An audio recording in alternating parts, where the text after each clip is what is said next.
Hello, welcome back. My name is Melanie. If you're new here, welcome. Today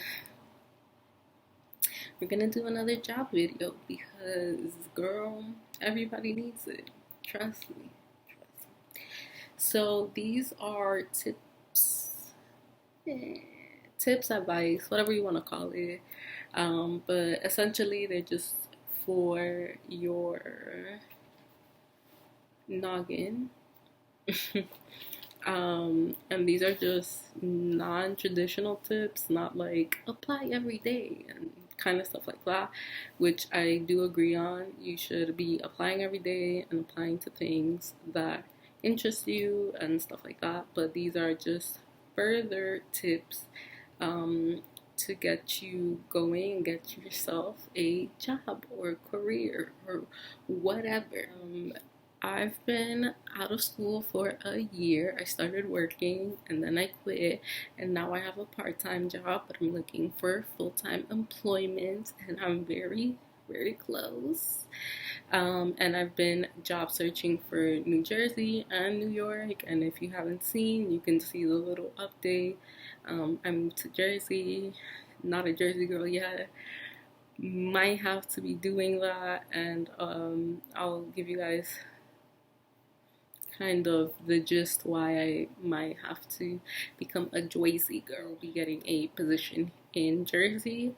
And that means that one or two things can happen. Either I get the position and I get taxes taken off from New York and New Jersey because I'm a New York resident, which I don't want to happen because New York's taxes are way higher than New Jersey, and it just doesn't make sense for me to do that. So I would have to be a New Jersey resident. So definitely, if you're thinking about moving to another state for a job, really consider that will happen to you otherwise.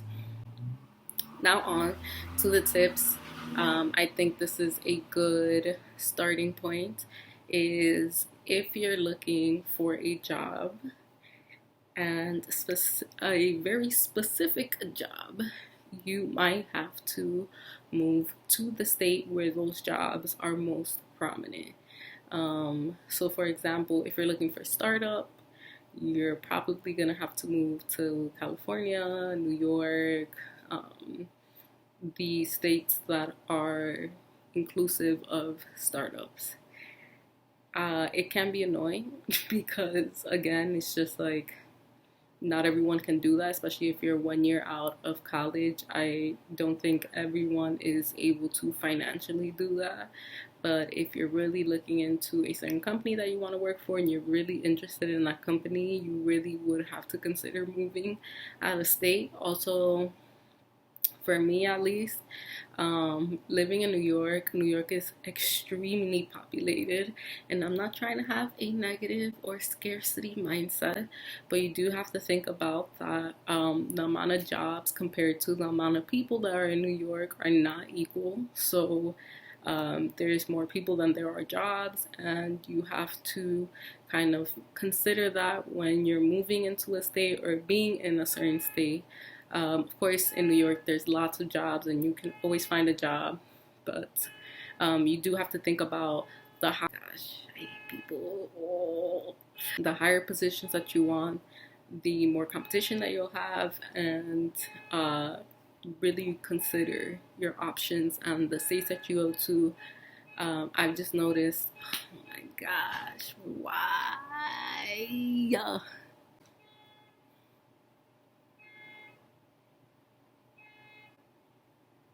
I feel like this happens for every video.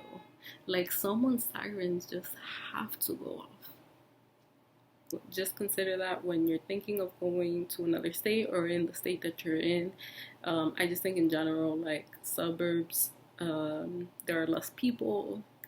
Lots of people go to other states sometimes, or like other jobs and stuff. I just feel like in the suburbs there's more jobs. I don't know if that's statistically true. That's just the feeling that I have. Build up your network. I think I said this in the last video, but I'm not sure, so I'm just gonna reiterate. Build up your network. Most of the time, I'm gonna say like 85% of the time, you can find a job through a person that you know. And it's way easier because statistically it's proven that people hire based on recommendations, especially on recommendations, because the hiring process is way easier and flexible when the person knows somebody from the company already, especially if the person that is referring you or the other person is a very good worker. Like, your options are already, you're there, you're good, you're getting the job. Third thing is to build up your skill set. So let's just say that you want to be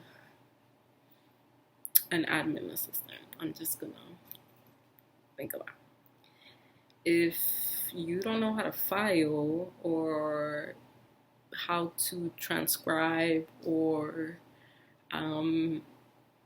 how to deal with different types of people every day, more likely than not, you don't have that experience to be an admin assistant. And if that is not on your resume, then they probably won't even look at your resume.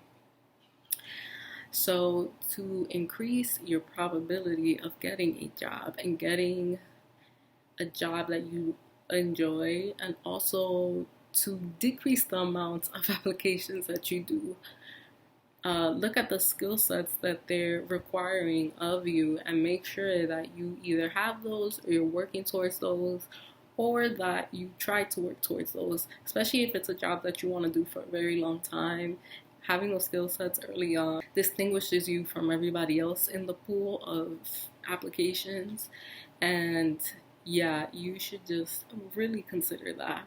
I know not for everybody, but there are those times when there's exceptions, and if you did well on certain things and you don't have certain skill sets, they still ask for an interview, but those chances are slim. And I still do think that having certain skill sets and making sure that your skill sets match what they're requiring is a greater way of getting the job. Now, let's say you don't have those skill sets. How do you find a way to get those skills? So let's say they're asking for you to learn Adobe Suite. Go on YouTube, go on Google, go anywhere. It will teach you how to use Adobe Suite. I'm pretty sure there's also a trial for like a month that's free. Mess around with it, learn how to use it, learn applications that are like Adobe, because Adobe and just other applications like GIMP, which is free, and a couple other ones that are free, are essentially the same thing. And if you know how to use GIMP or any of the free Photoshop applications, you're more likely to know and figure out how to do Adobe. There's no excuse. The last point that I will make to finish off this video is to make sure that you're not being a wuss. And what I mean about that is, if you're seeing that there's a recruiter on LinkedIn, or there's a manager on LinkedIn, or somebody that you may know, especially like first or second connections, or just in general, like a hiring manager of some sorts, and they can get you a job, and you know they can get you a job, just message them. Like, just tell your anxiety to shut the fuck up and message them, because more likely than not, through people, you will get the job quicker. The more people that you know, the more people can help you to find a job. And if you don't ask, the answer is already no. And that is always what I say to myself when I have anxiety and when I don't want to ask, is like, the answer is already no if you're not asking. And the worst that they can say is no. And the best that they can say is, yes, they have a job and they're hiring and they want you. Like, so yes, those were the tips. I hope this was helpful. If you have any questions, please let me know down below. I am also currently job searching, so I do feels for you. I know how anxious it could be, especially even after a year looking for jobs and feeling like you don't have the experience, or you just feel like you've been applying and applying and you're not getting any callbacks. Keep applying, keep pushing through, work on your skill sets, ask people around, get a bigger network, and yeah, thank you guys, and I'll see you later.